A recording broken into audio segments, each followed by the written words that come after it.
Okay, so I'm going to start off from where I was yesterday. We're talking about incentives in machine learning. I think I've got it. I've got it. Really, it's enough. Stop. Okay, so last time I had this slide on recommendation systems. So we're talking about decision making with predictions, and we're talking about some of the problems that can arise when you have multiple decisions being made and how you need to manage that. Okay, so I kind of alluded to the fact here that this one is also not working. Okay, now it works. Good. Thank you. If we make decisions in situations where there's scarcity, we can recommend the same entity to many, many people, and the system doesn't know how to manage the scarcity. It'll just create congestion. So, in restaurant recommendations, again, it's not working. I think I have to stand close to it somehow. You can create congestion in these settings. Okay, so I'm going to now talk about a mathematical model of these kind of congestion situations and try to bring together learning ideas with market ideas. Okay, so this is work with Lydia Liu and Horia Mania, students at Berkeley. So we're going to bring together multi-arm bandit ideas, which maybe many of you know about, with matching market ideas, which is a concept from microeconomics. So we're going to put the two together, okay, and try to solve this incentives and learning problem. Okay, so how many of you know about multi-arm bandits already? Okay, about half, it looks like. All right, so this is one of the core machine learning paradigms, statistical paradigms in decision making. We have an agent on the left there who is trying to find the arm that has the highest reward. So associated with each of those arms, there is a distribution that's unknown to the agent of reward.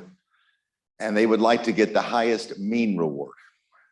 Okay, the mean reward. So there's some unknown distribution with a mean. You'd like to find the one that's the highest.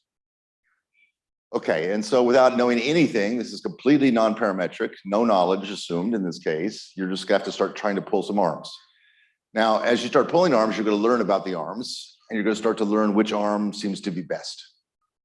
And you're gonna want to start pulling that one more often because you want to get a high reward. But at the same time, you have to continue to explore arms you haven't explored because maybe they're good. And the way this is usually measured is with the notion of regret. It's one of the machine learning metrics that we often use. And regret is the difference between the rewards that the agent is getting, the summed rewards over time, and the reward that an oracle would have gotten if they had picked the best arm a priori from the beginning. So when you define regret, you define a baseline, and you choose the baseline. There's not one notion of regret, many kinds of regret. Once you choose the baseline, which is often how good some oracle would do looking backwards, knowing the best thing to do, okay, looking backwards.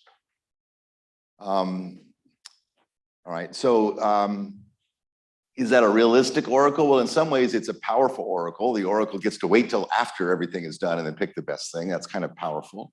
But in some ways, it's not a very powerful oracle. It has to pick one action that does the entire time, okay? So it's kind of an intermediate powerful oracle, but it's the standard one used for bandit algorithms. Okay. All right, so we'd like to get high regret. Now, how is regret going to scale? Well, regret is going to somehow grow over time. You're not going to find the best arm from the beginning. If you found the best arm in the beginning and it's locked on that, you'd have zero regret. That's not realistic. Okay. And if somehow you, after a while, found the best arm, after that point, you'd have zero. It's again not realistic because you have to continue to explore. There's some chance of missing the right arm. Okay. And so it turns out for problems like this, the optimal regret is logarithmic in the number of steps. And a bad algorithm would be something between logarithmic and linear. Linear means you're just doing the wrong thing on every step. There's no learning is happening. Okay, so that's the basic setup. And so our agent will pick an arm and then they will get back a reward, which is drawn stochastically or perhaps adversarially, actually, from a distribution. And it gets the reward and it does this again and it gets another reward. And after time, this agent is going to be a statistician, and the agent is going to start to learn about the distributions. Okay. Now, really, all it cares about is the mean reward in this setup. That's not the only way you could study this, but that's what we're doing here. If you only care about the mean reward, you don't need the whole distribution. But you need some notion of an uncertainty of the mean reward. Because this is about uncertainty and decision-making under uncertainty. You can't just have an estimate of the mean reward. You don't need, a point estimate will not suffice. It won't tell you which arm you should do next. Okay, so you can now go to a statistics textbook and open up and try to get what are confidence intervals for non-parametrics. So we're not assuming a Gaussian distribution or anything like that. We don't want to have Gaussians, right? So there are many, many confidence intervals for non-parametrics. One of them is the bootstrap, and another one of them are large deviation kinds of confidence intervals like Hooftine, and so on. So you could use your favorite one. Yeah? No. I mean, that's, well, in statistical theory, there are some notions of best, but best confidence interval is kind of a hard notion. You know, a confidence interval, just to, you know, remember what a confidence interval is. It's a frequentist idea. It says if there's a true value, like in this case, the true mean reward, you have an interval which covers the mean reward with, say, 95% probability over repeated draws. That's what it is. Now, here's a dumb way to cover the mean reward. 95% of the time, I return the entire real line, and 5% of the time, I return an arbitrary point. I will cover the mean reward 95% of the time, but it's a stupid interval.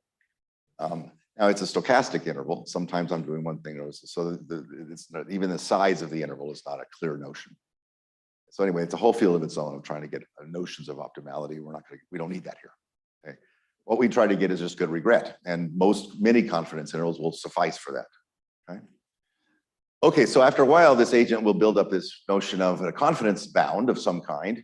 And all we actually need is the upper confidence bound, which we're trying to maximize. This is an optimization. So let's suppose that they found these confidence intervals, say with Hooftine bound.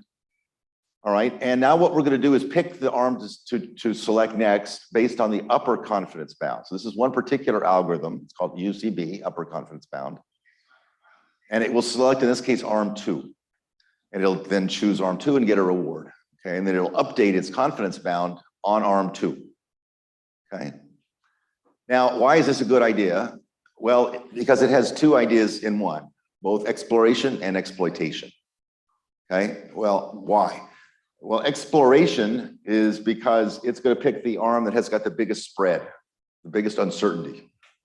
Okay? If the uncertainty is high, the interval is high, it's going to pick that arm.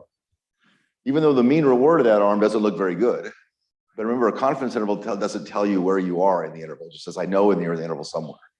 So let's try to reduce my uncertainty. Let's pick the arm that has the highest bound.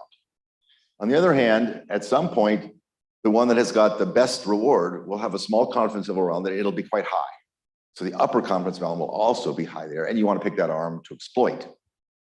And so this is a beautiful algorithm. It has two ideas in one notion of this upper confidence bound. It's not the only algorithm, but it's a good, fun exercise to prove that this has logarithmic regret relative to Oracle I told you about before. Okay? And then moreover, you can prove a lower bound that this is optimal. You cannot beat logarithmic regret in this setting. Okay, so that's the UCB algorithm, and that's kind of a very fast. There's books been written on multi-arm bandits, and there's just lots and lots to learn about, but that's enough for now. And now we're going to try to put this together with a microeconomics idea. Okay, so the microeconomics idea is that we have a matching market. Remember, we're doing these like these restaurants. You know, people are trying to get matched to restaurants.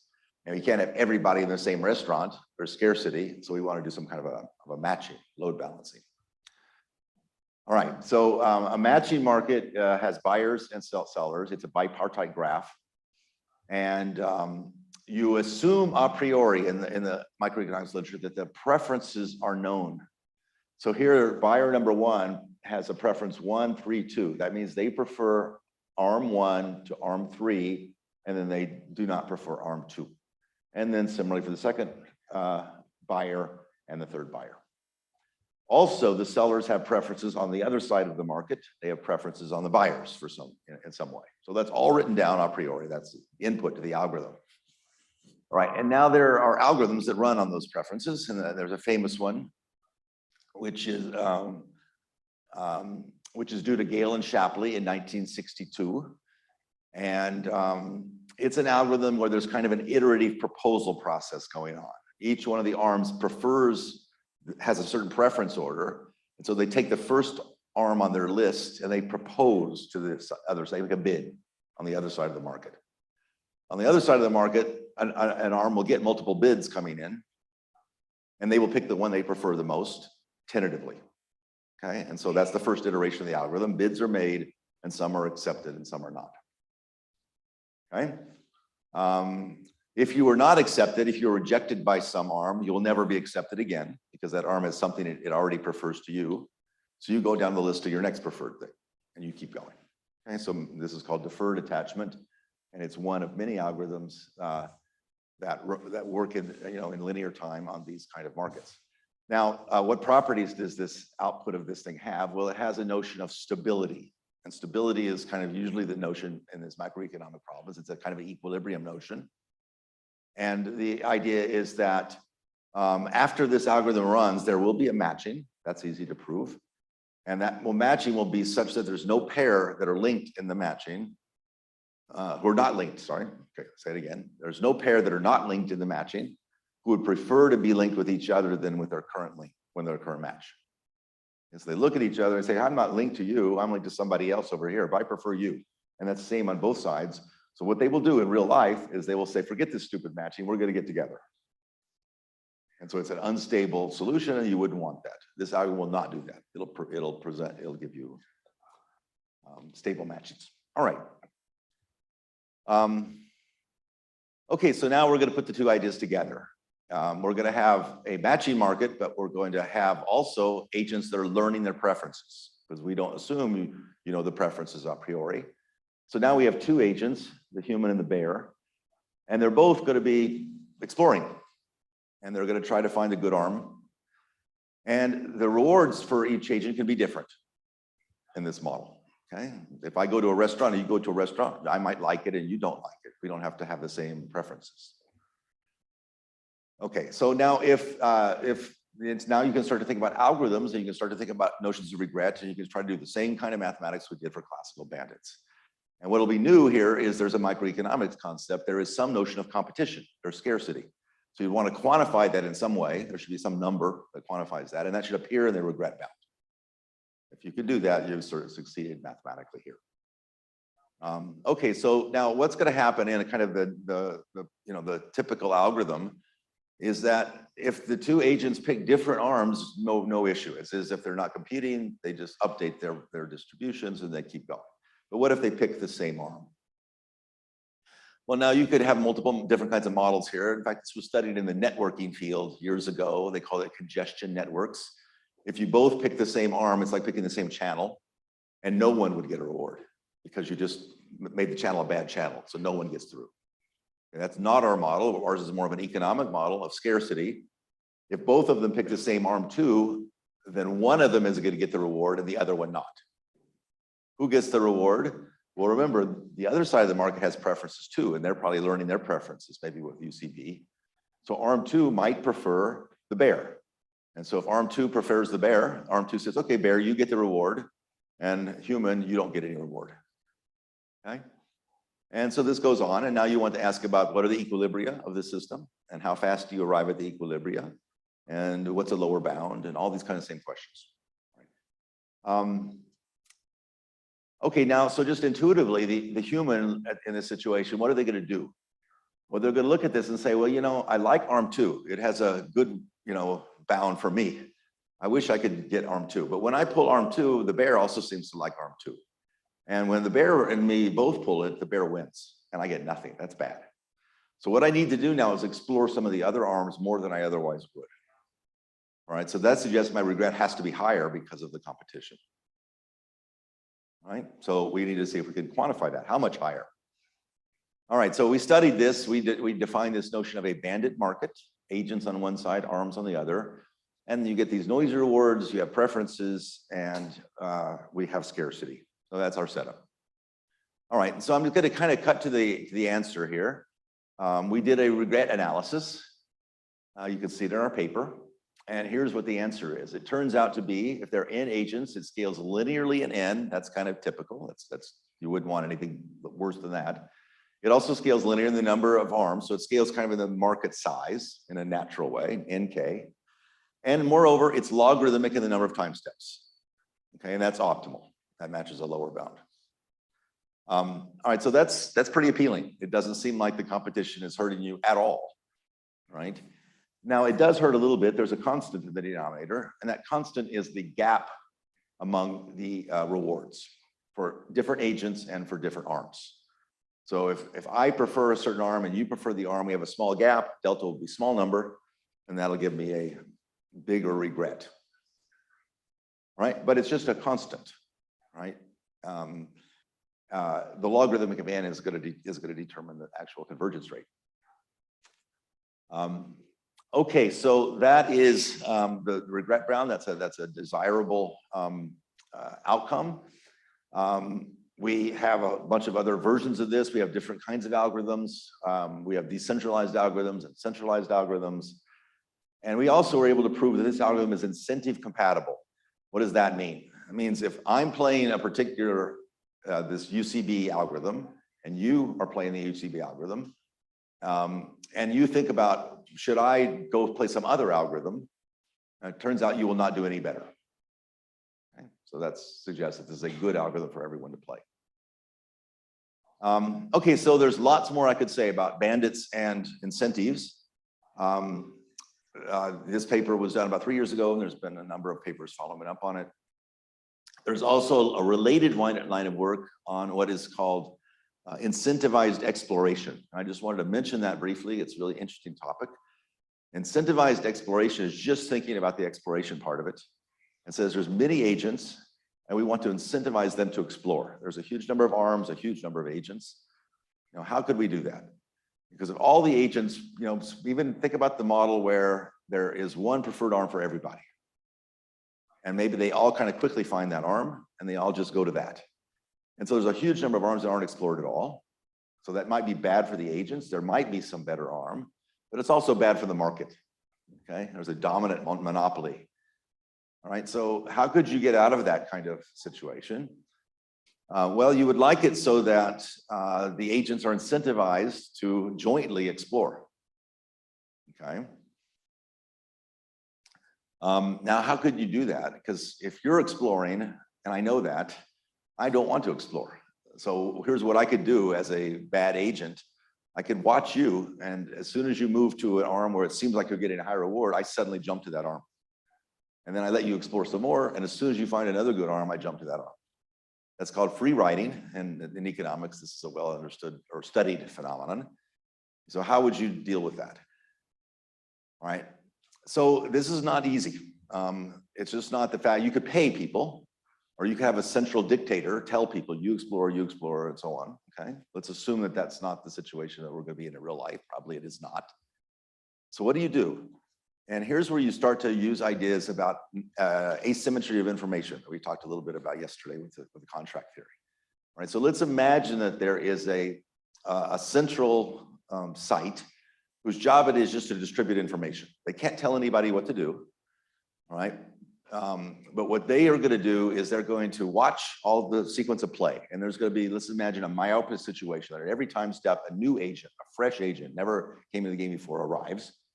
And they are given a recommendation by the central agent of which arm looks best based on all the history. Okay? Everybody has a prior on all of the arms.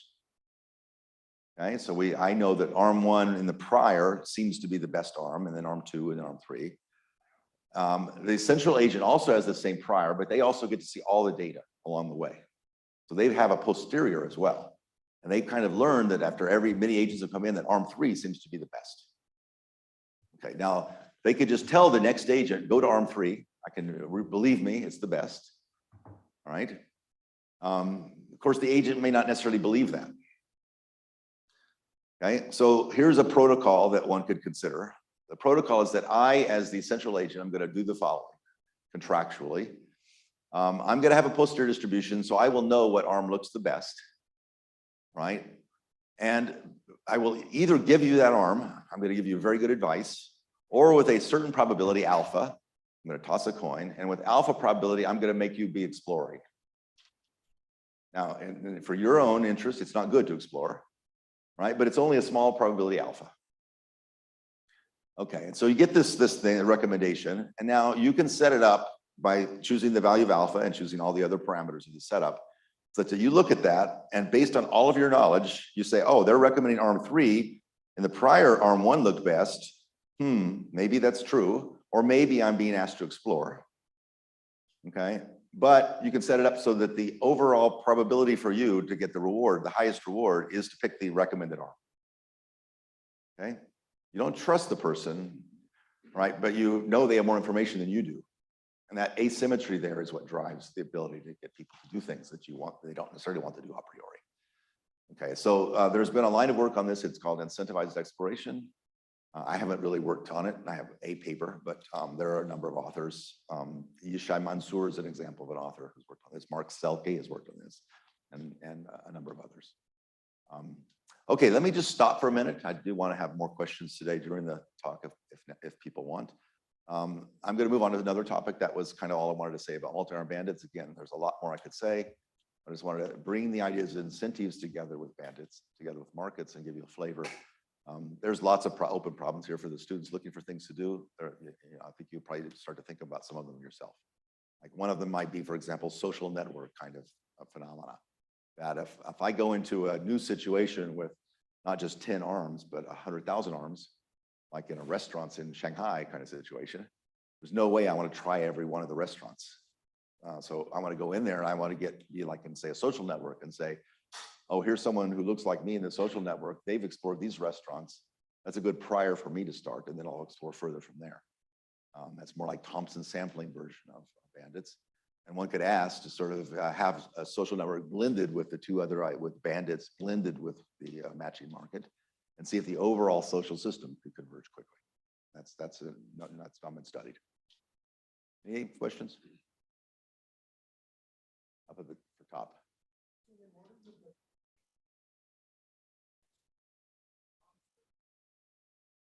The model I presented, you're asking, do the arms know their preferences? Yes, for simplicity, the arms know their preferences here, but our real model is that the arms are also learning. And you want to analyze the joint dynamics of the two. This is mechanism design. Set the parameter in such a manner that most people follow. Okay, you're now talking about the incentivized exploration. Okay, you don't force them to do anything. You just make a recommendation and you tell the protocol that you're using. Okay. The design is such that. Yeah, no, it's called incentive compatibility. I have designed a situation so that it's incentive compatible for you, for your own interest, to do something. That is the design. And I gave you a plausible, story that the central agent knows more, and you know that they know more, and you know the protocol they're using, which is to use their knowledge, but also occasionally have you explore. So you know all of that. And given that, it is in your interest to follow their recommendation. I'm not. Yeah, the mathematics does that for you. The mathematics tells you what alphas to set. It's a unique kind of thing. It's not necessarily unique. I don't think it's unique, but it's just there's a rate at which alpha should be set, depending on other parameters in the problem. Is there another question?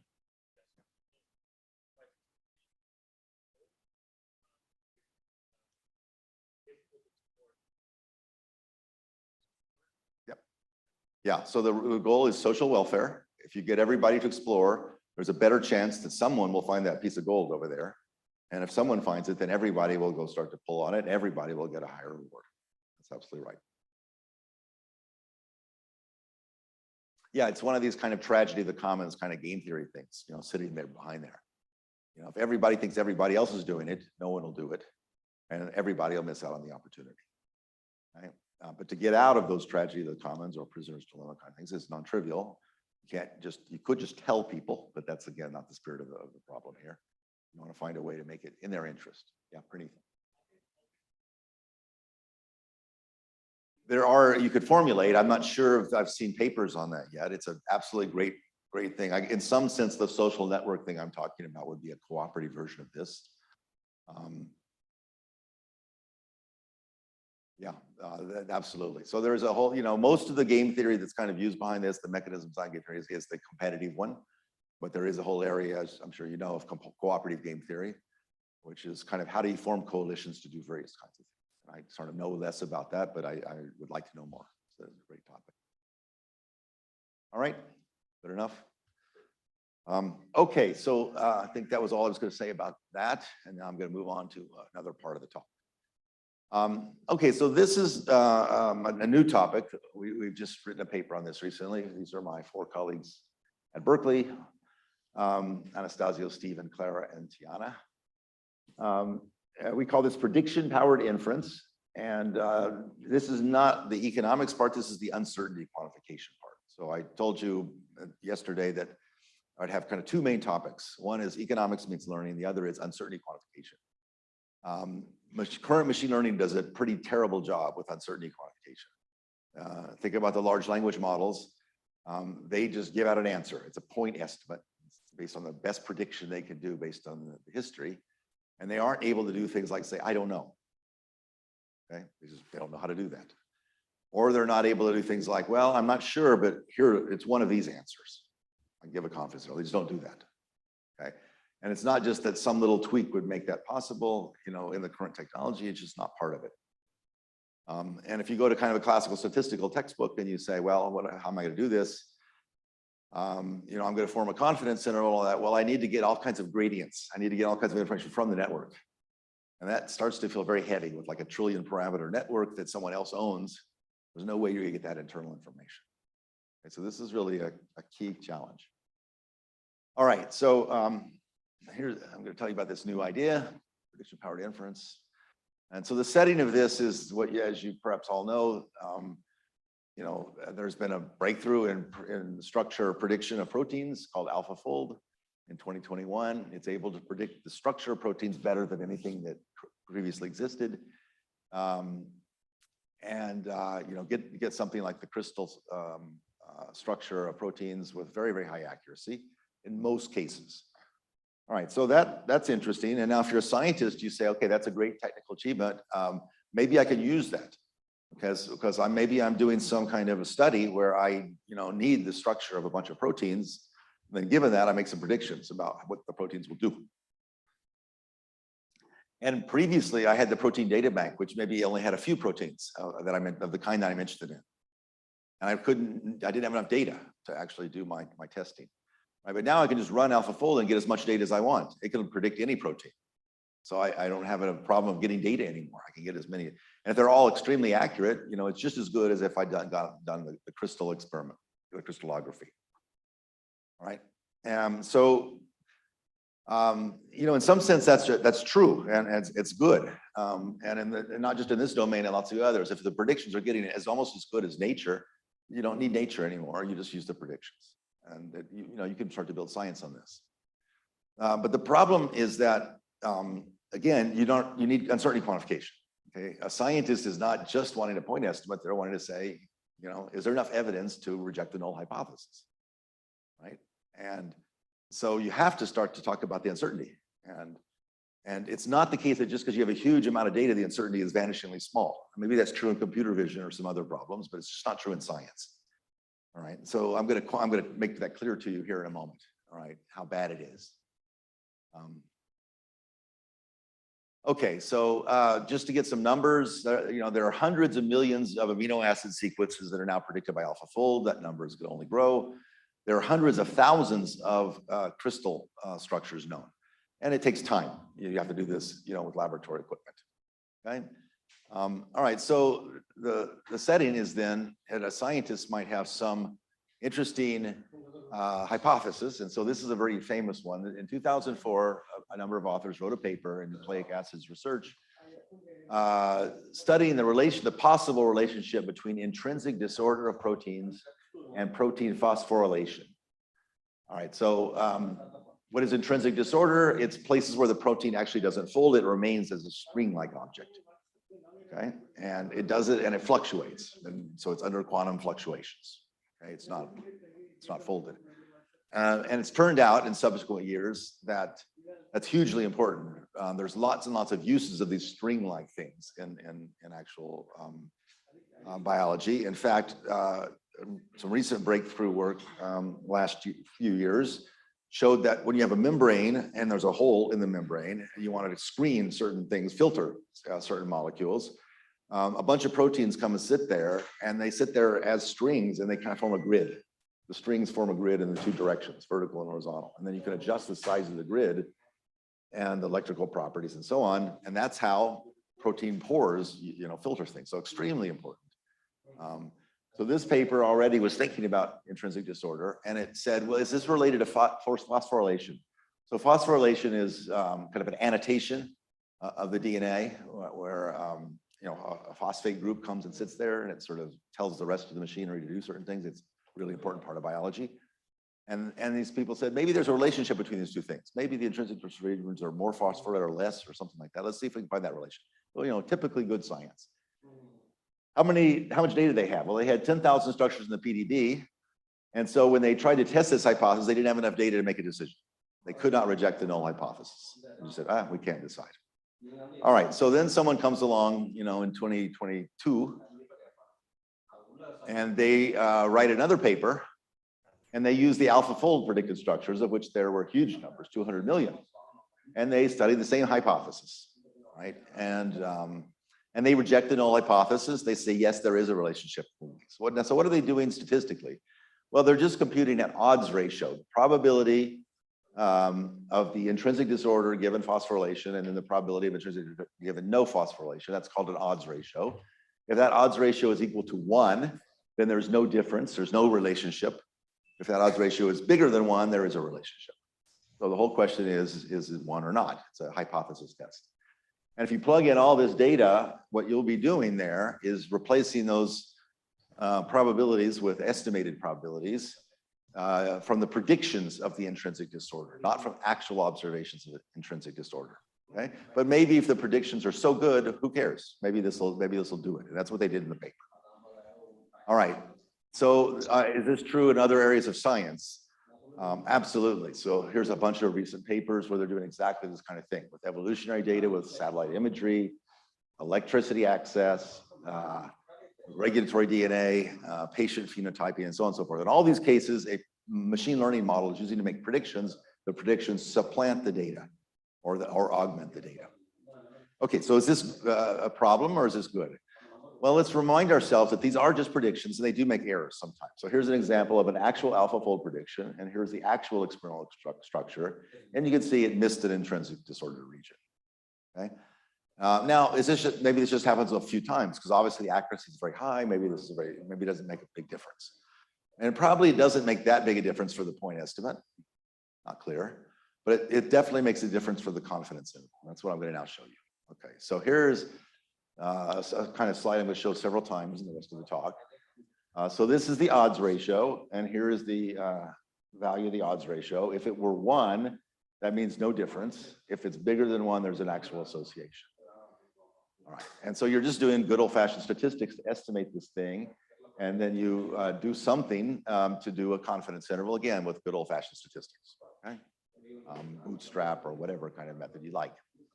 All right, so the gold region there is the confidence interval you get out by using all of the predictions from AlphaFold. Okay, so you get a tiny little confidence interval because it's as if you have a huge amount of data. So you're very confident, right?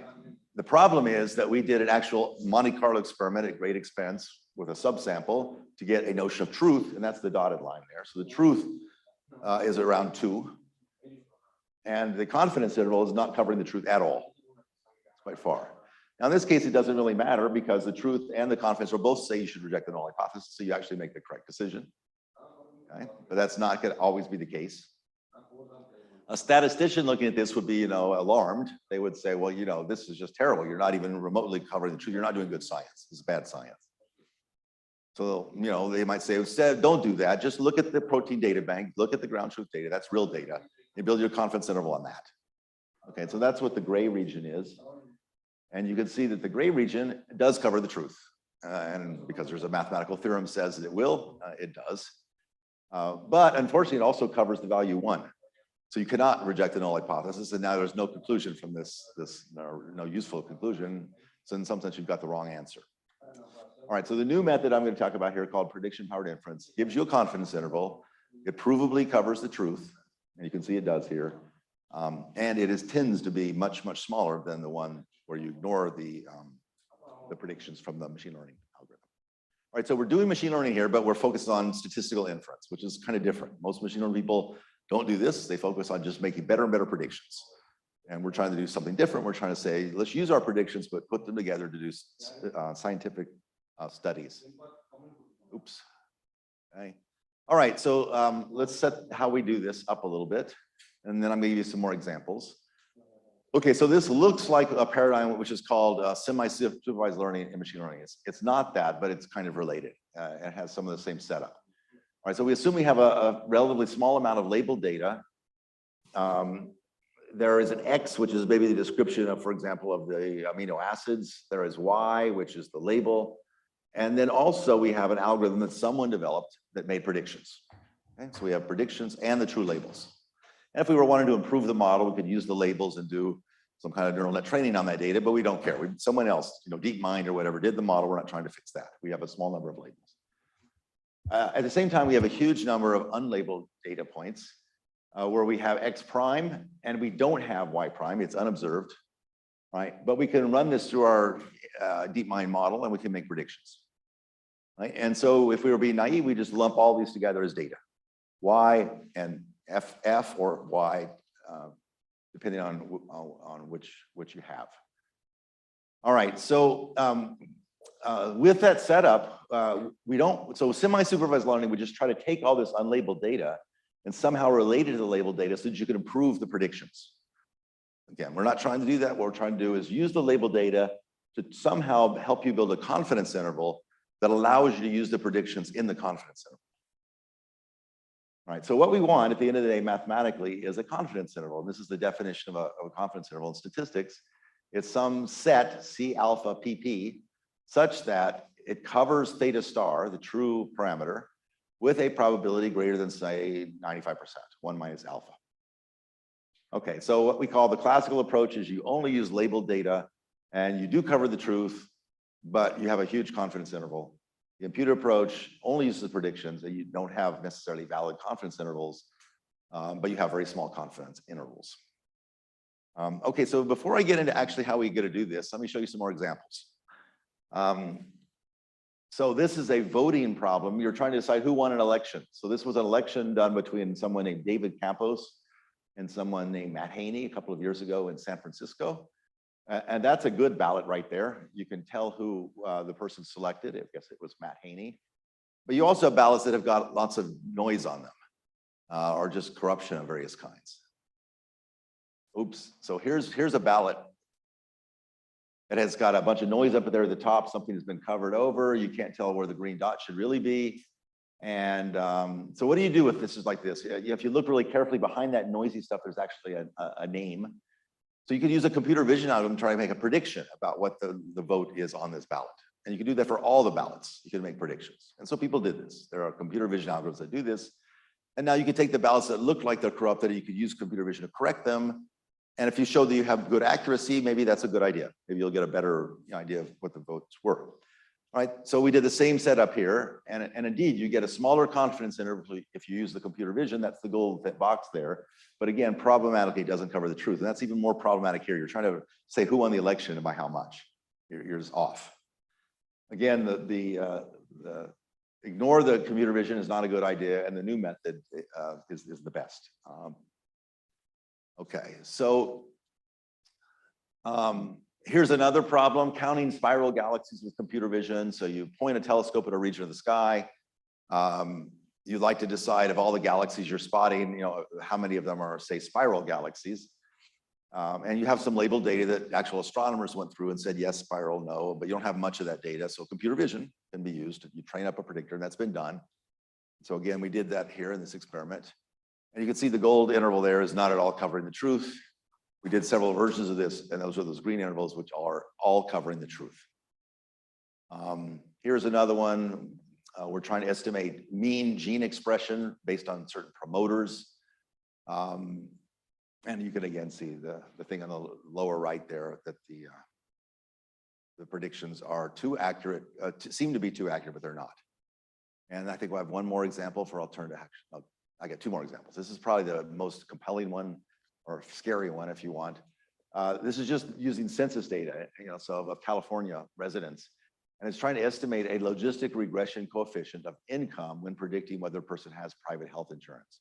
This would be kind of a very practical kind of thing you would do in real life. You do a census and you try to make some, prediction about insurance usage based on some variables. You would do this kind of thing all the time. So, same kind of setup. And now you see this imputed one. It gives you a tiny little confidence interval.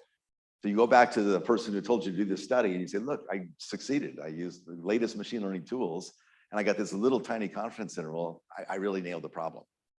And the problem is you think you nailed the problem, but you were completely wrong. All right, so this is worrisome, okay? And I think I have one more example, which is a student, Clara, who is very interested in health of the oceans. So one way you assess the health of the oceans is you take a bunch of ocean water and you count how many plankton there are in the water. So plankton, it looks like that thing on the left. There's all kinds of other stuff in the water. It's called detritus. And you want to say, is that a detritus? You want to count the number of plankton. And again, you can have a human do this, but having humans looking at pails of ocean water all day long is not a great job description. So you use computer vision. And again, you get out the kind of same issue that we had before. Okay, so any questions before I tell you how we do this? Yeah. The what? The dotted lines? Okay, so we take the huge data set and we subsample and do a Monte Carlo. So we hold out a little bit of the data. Okay, so yeah, I mean, you can look at the paper. I think you'll be convinced that we did a reasonable job. In real life, you're absolutely right. We would not know, so that we had to do some kind of a Monte Carlo, but we wanted to work with real data, so we did a subset. Yeah. I'm just curious, how does conformal prediction fit into this framework? All right, so good question. He's asking about conformal prediction. So that's going to be next part of my talk. Maybe not today, but maybe tomorrow. I'm going to talk a lot about conformal prediction. Conformal prediction makes a very strong exchangeability assertion. Okay, this is not, and this is just kind of trying to solve a different problem. Conformal prediction doesn't have this missing data problem. Conformal prediction says you have don't have any missing data at all, and you have exchangeability, and therefore it gives you confidence intervals with sort of no other assumptions, no parametric assumptions, no nothing. Okay. That's great. Here we're getting confidence intervals, again, non-parametrically, but we are assuming that we have this setup of a few labeled data points and then a huge vast number of not labeled data points, which are nonetheless predicted pretty well. So conformal just doesn't apply to this setting. But in both cases, you're right. There's kind of a non-parametric story and we're delivering a confidence interval back to somebody, but just different setup. But good question. Any other questions?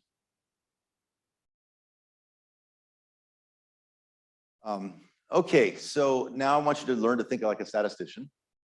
In some sense, this is not really new thinking. It's kind of using statistical thinking. Yeah. One question. Yeah, sure. So whenever you are having this confidence intervals showing this thing, what about the coverage probability? What about the coverage? That's what a confidence interval is. It's an interval that has a certain coverage probability. So empirical coverage probability, when you are doing this thing, does all. What do you mean by empirical coverage probability? It's like, I mean, either something covers or it doesn't. It's not a probability. It's 1 or 0. so when you are doing it several times, then you are counting how many times it is. Okay, so here, this is frequentist statistics 101. In frequentist statistics, you say, I've got some procedure, like, large deviation, Huffington bound or something. You give me some data set, I will return an interval, okay? The supreme being could look down and say, well, the truth is there and your interval either covers it or it doesn't. It's a 1 or a 0, okay? And you say, well, no, I can't tell you, right, on that particular example. But I can tell you if you run my procedure again and again and again on any data sets that just have, say, an assumption of, IID or exchangeability or but they could be any data, arbitrary data sets, that my procedure will cover the truth a certain fraction of the times. That's where the probability is coming in. The probability is coming in from the frequentist, do it again and again and again. And the beauty of the mathematics in mathematical statistics is that even though you can't say for any particular instance whether you cover or not, you can say on aggregate that the frequency is some desired value. Am I answering your question? Thank you. Yeah. No, frequentist statistics is kind of conceptually a little strange in some ways. You'd like to be able to say on that particular example, what's your probability of coming to the truth? That's a Bayesian question to ask. But there you need a prior. You say, given a prior, which has the parameter lies over here with some probability, and given some data, the posterior has a certain mass over here, I can say the probability that the parameter lies in that, the parameter now has a probability, and it's contained in these two things with that probability. But that required a prior. And most statisticians are not comfortable in a lot of these situations with a prior. Most scientists aren't either. So a frequentist is different. Okay, so now let's be like a frequentist statistician. So let's say, how are we going to think about this problem? So in this setup, you assume there's a truth, call it theta star. And now you assume that there is a predictor, F, and it makes some predictions, and from that you get an estimate. It's not really an estimate. It's as if you had infinite data, what would be the actual value? Okay? So it's actually not an estimate. All right, so I take, my population is now not what nature gives me. My population is what AlphaFold gives me. But I get an infinite collection of data from that, and I estimate my odds ratio. Not estimate, I keep saying that word. I calculate my odds ratio in that population. Okay, it's just a number, right? And because there is AlphaFold is not nature, there is some difference, that will not be the same. And so there will be a delta between those two things. Okay, now this is all in the population. So this is what, if you had infinite data.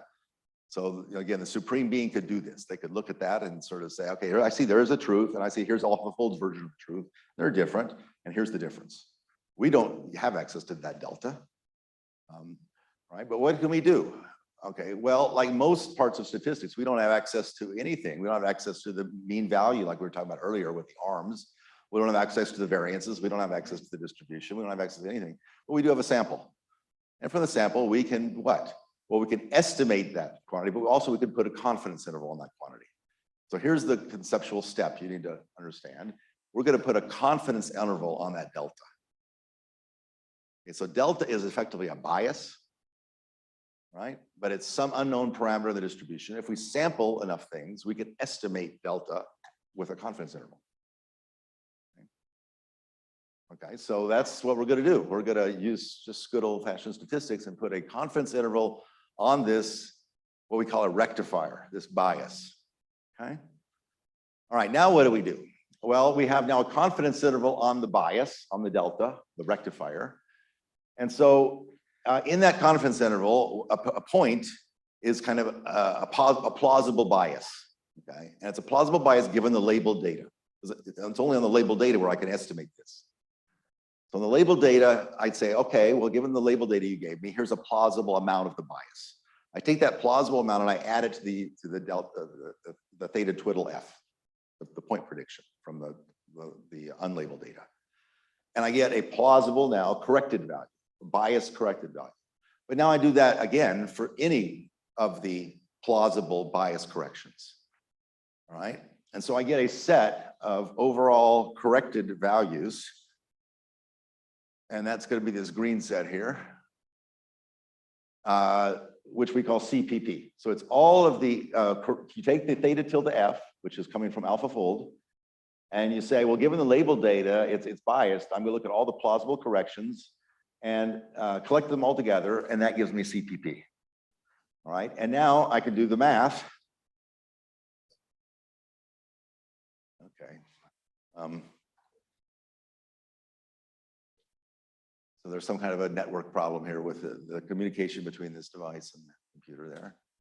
Okay, I didn't want to quite go back that far. Let's see if I can go back. Well, actually, this is good enough. All right, so we can do the math, and we can prove that, in fact, CPP covers the truth with an asserted probability. So we have a valid confidence interval with this approach.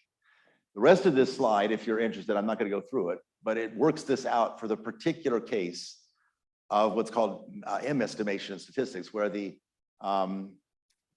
rectifier is expressed in terms of the gradient.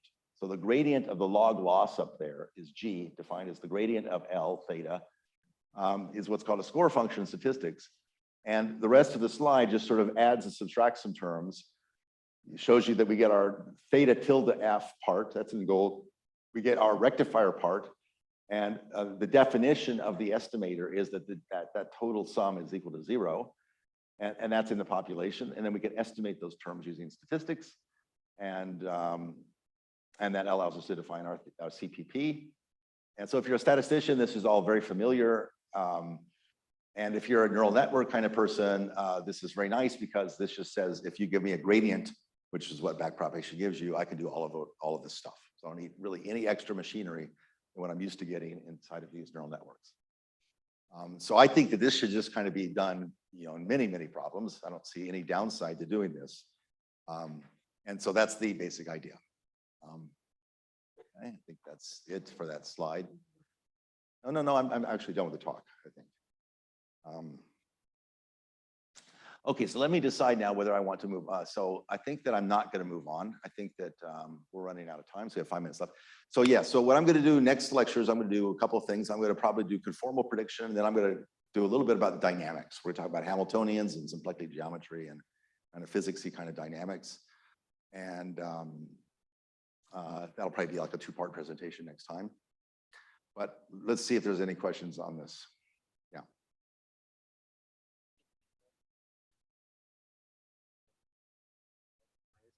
You have to maybe throw away the prediction, the predicted data.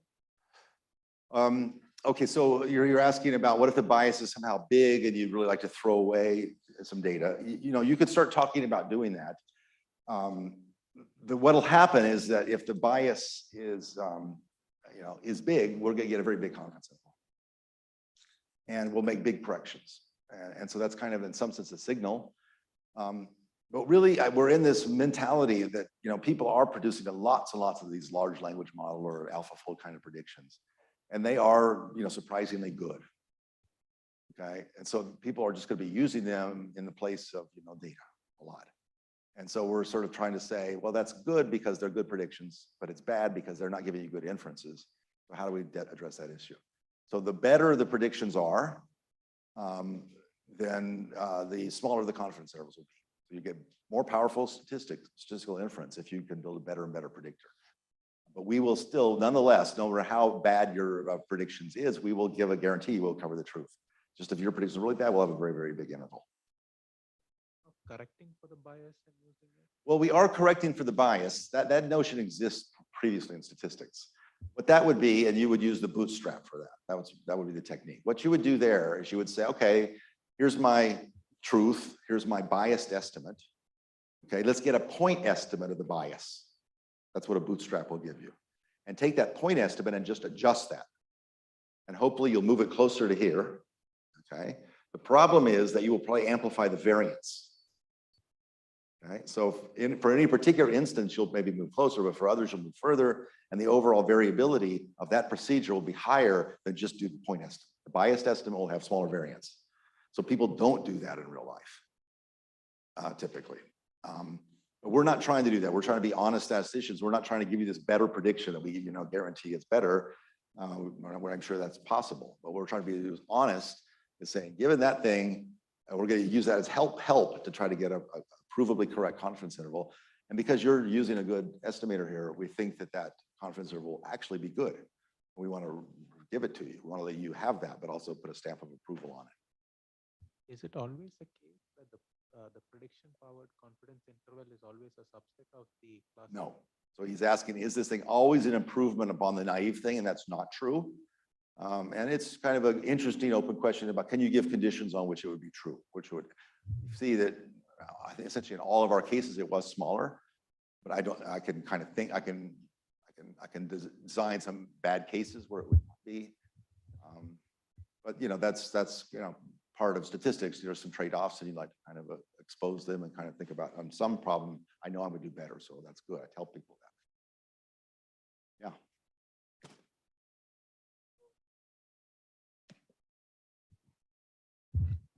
So I mean, with these days, with large language models, one major concern of society at large is the truthfulness and reliability of these models. Do you have any thought on like how do you make sure they're not confidently incorrect? Like essentially imbuing some of the uncertainty in the prediction. Yeah, no, it's a great question. So first of all, there's not one concept of kind of correct or true or or uncertain or whatever. There's kind of a whole bunch of things. But that's true for human beings too. When you say, who's the president of Ghana or something, I give some name.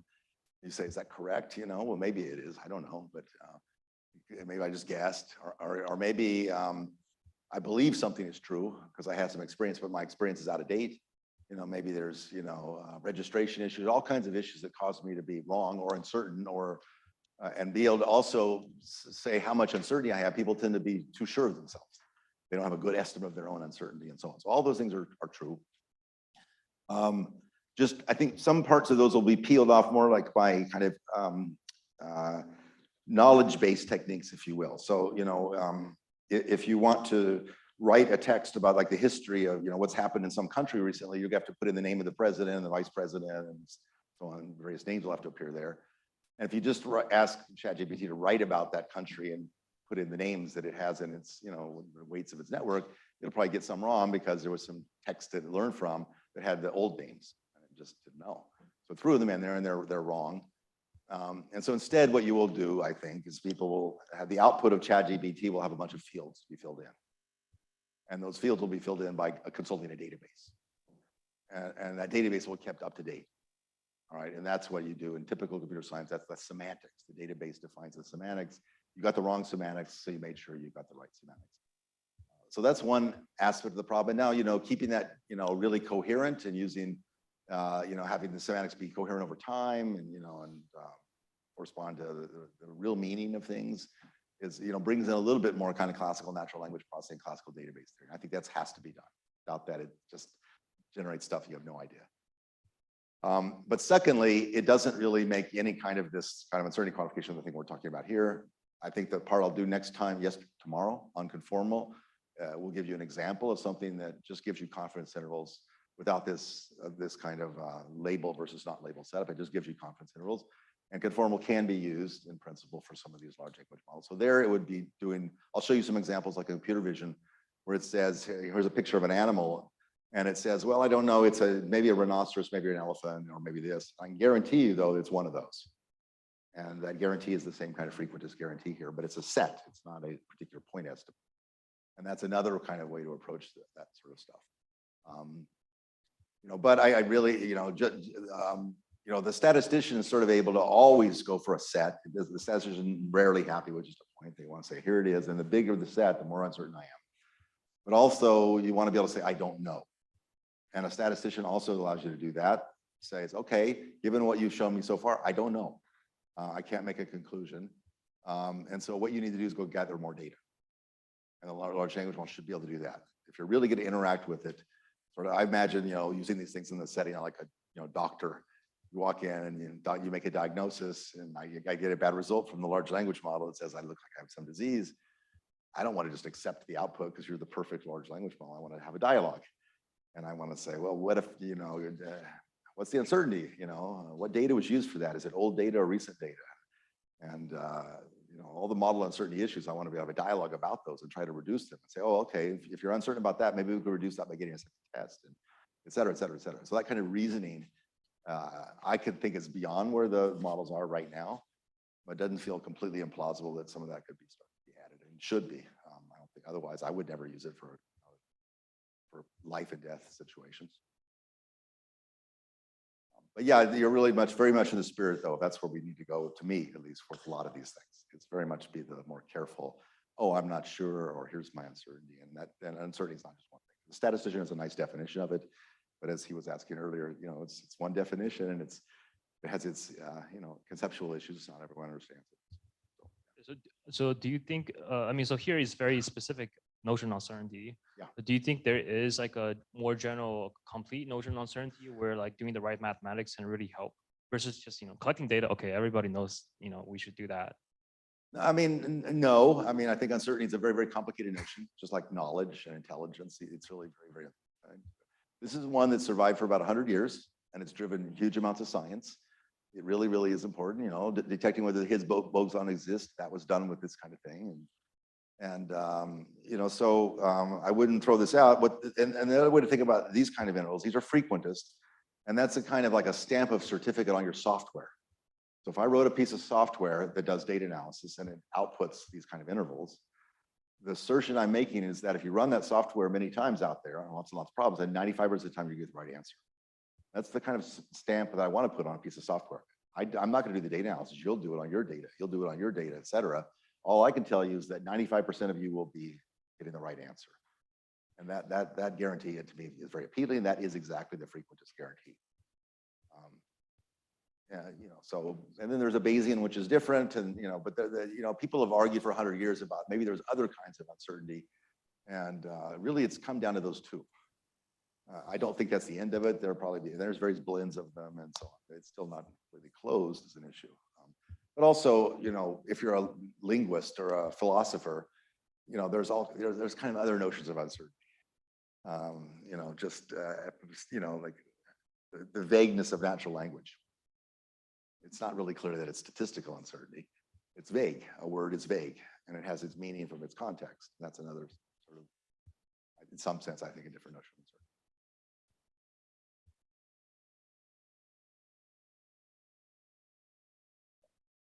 All right. Thank you.